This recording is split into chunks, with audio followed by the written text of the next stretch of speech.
Bienvenue sur ce rendez-vous hebdomadaire du pouvoir d'achat. Le podcast aujourd'hui cumule 80 épisodes. J'ai fait en sorte que pour chaque épisode, je puisse traiter un sujet qui est lié à votre vie personnelle et que ce sujet puisse vous apporter une solution sur les choses à effectuer pour améliorer vos finances personnelles. Aujourd'hui, avec 80 épisodes, avant d'en faire un 80e, j'ai souhaité avant tout vous livrer mon expérience personnelle lorsque j'étais étudiant. Je sais que les étudiants en ce moment sont happés économiquement par la crise ainsi que les jeunes actifs. Mais sachez qu'il n'est pas trop tard. Et s'il n'est pas trop tard, il est important que je vous parle de mon expérience personnelle. Alors, lorsque j'étais étudiant, je suis conscient qu'il n'y avait pas le Covid, mais ça m'a permis d'instaurer en fait ce qu'on appelle de très bonnes habitudes. Alors, j'ai commencé par mes entrées. Donc, un tiers de mes entrées était dédié à mes dépenses personnelles.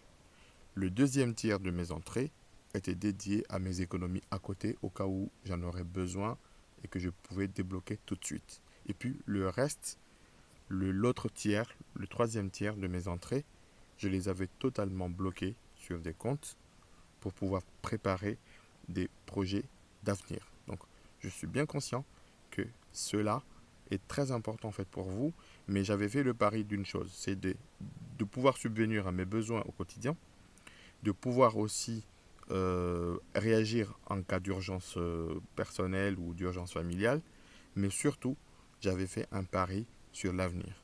Et si vous pensez que les choses étaient faciles, ah ben, vous pouvez vous tromper parce que chaque époque, il y a aussi ses difficultés, il y a aussi ses défis. Alors pour vous dire, j'ai mis 3 ans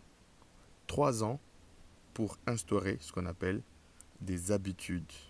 Une habitude d'épargner, une habitude pour limiter mes dépenses et ne pas les flamber. Et puis une habitude aussi pour bloquer de l'argent et préparer des projets d'avenir. En fait, en 16 ans, j'ai pratiquement déménagé tous les ans. J'ai fait 5 pays.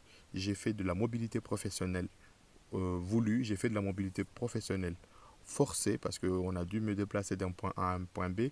J'ai connu la précarité, j'ai connu le chômage. Donc, toutes ces phases de vie, je les ai traversées, mais j'avais espoir et j'avais gardé en fait une ligne de conduite, c'est de pouvoir prendre soin de mes finances en fait à chaque moment de vie. Et le fait d'avoir mis 5 ans à instaurer de très bonnes habitudes, ça m'a permis de traverser la crise, je dirais pas non sereinement, mais en ayant une maîtrise et puis une visibilité également sur mon argent.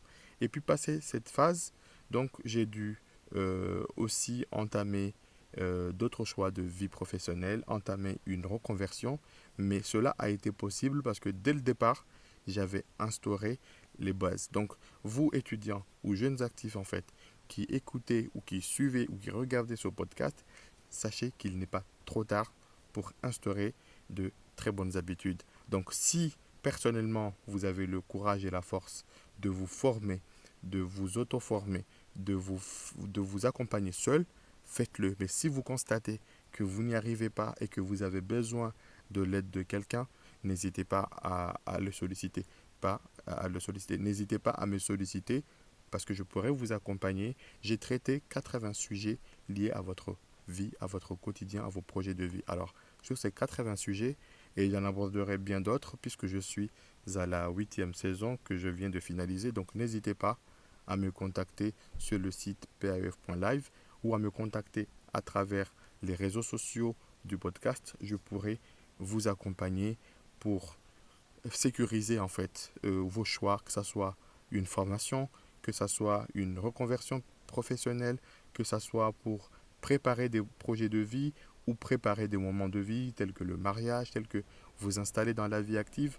Tout cela, je pourrais vous accompagner jusqu'à à la finalisation d'un montage d'un dossier d'achat immobilier. Donc sachez qu'il n'est pas trop tard et qu'il est temps tout simplement de se réveiller, de se dire que des crises on en aura. Il faut juste, en cas où ça marche bien, de pouvoir les anticiper et aussi de ne pas se laisser aller. Donc si vous estimez que cette vidéo vous a touché, vous a plu, n'hésitez pas de la recommander, n'hésitez pas à la visualiser personnellement et aussi avec votre entourage. Des questions vous reviennent, vous avez des interrogations, vous avez envie de participer au débat. J'aimerais bien, avec d'autres jeunes actifs, d'autres étudiants, organiser en fait un live pour échanger. N'hésitez pas à me le faire savoir. Vous avez le podcast à votre disposition. Vous avez tous les liens possibles sur le podcast que vous pouvez partager et me contacter. Et je vous remercie et je vous dis à très bientôt. Il faut garder de l'espoir, il faut instaurer de bonnes habitudes, il faut aller de l'avant et puis il faut surtout anticiper les choses pour pouvoir rebondir au bon moment. À très bientôt et au plaisir de vous revoir.